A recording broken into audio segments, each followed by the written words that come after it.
পাটনা খুনে আরো বেশ কয়েকজনকে গ্রেপ্তার করা হয়েছে। বাংলা থেকে এখনো পর্যন্ত 10 জনের গ্রেপ্তারের খবর মিলছে।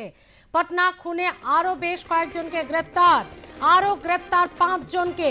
পাটনা খুনে বাংলা থেকে মোট গ্রেপ্তার 10। পাটনা খুনে বাংলা থেকে এখনো পর্যন্ত মোট গ্রেপ্তার 10। অভিযুক্তদের কাছ থেকে প্রচুর আগ্নেয়াস্ত্র গাড়ি উদ্ধার। এ বিষয়ে আরো বিস্তারিত জানাবে আমাদের সঙ্গে রয়েছে আমাদের প্রতিনিধি রিক পুরকায়স্থ। রিক, প্রথমে 5 জন যাদেরকে সিসিটিভিতে দেখা গিয়েছিল হাসপাতালে এবং হাড়হিম করা ফুটেজ, এবং তারপর আরো 5 জন, এরা কারা, কিভাবে গ্রেপ্তার? দেখো, এই যে সন্দেহের বস, সেই সন্দেহের বসেই কিন্তু বলা যায় গ্রেপ্তার, কারণ এখনো অব্দি এসটিএফ বা বিহার পুলিশ এখনো অব্দি জানায়নি যে এরাই সেই খুনের সাথে যুক্ত।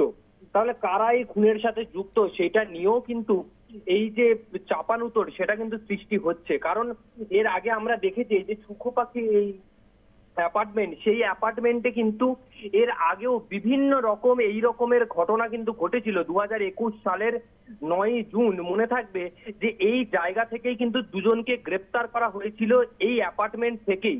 এবং তারপর এই সুখবৃষ্টি অ্যাপার্টমেন্টের নামে কিন্তু একাধিক অভিযোগ এর আগেও কিন্তু উঠেছে। এখানে নিরাপত্তা, কোন গাড়ি ঢুকছে কোন গাড়ি বেরোচ্ছে সেটা নিয়ে কিন্তু একেবারেই নিরাপত্তার কোনো প্রশ্ন চিহ্নের মুখে একেবারে নিরাপত্তা বলা যায়। কারণ এর আগেও আমরা দেখেছিলাম যে নিউ টাউনের ঠিক এই সুখবৃষ্টি যে অ্যাপার্টমেন্ট তার আশেপাশে যে বাংলাদেশি সাংসদ খুন, ঠিক একদম বলা যায় যে 1 কিলোমিটারের মধ্যে। তারপরে 2021 সালে দুজনকে গ্রেপ্তার করেছিল বেঙ্গল এসটিএফ ও পাঞ্জাব পুলিশ।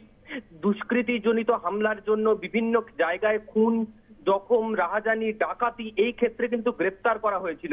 অর্থাৎ এই অ্যাপার্টমেন্ট কিন্তু যে সংবাদ শিরোনামে এই প্রথম তা কিন্তু নয়।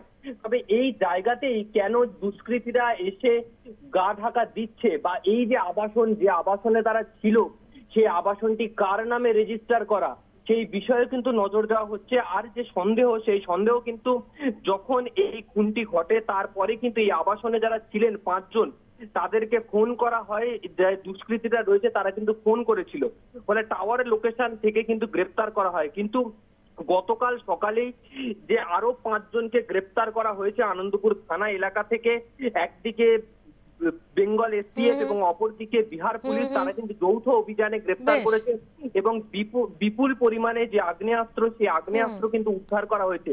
এবং তাদেরকে একযোগেই 10 জনকে কিন্তু জিজ্ঞাসাবাদ করা হচ্ছে। গতকাল থেকে জিজ্ঞাসাবাদ চলছে। এই পরে যাদের 5 জনকে গ্রেপ্তার করা হয়েছে তাদের, এবং জিজ্ঞাসাবাদের মধ্যে থেকে এর পিছনে কারা জড়িত আছে একদম সেগুলোই জানার চেষ্টা করবে পুলিশ। ধন্যবাদ রিক।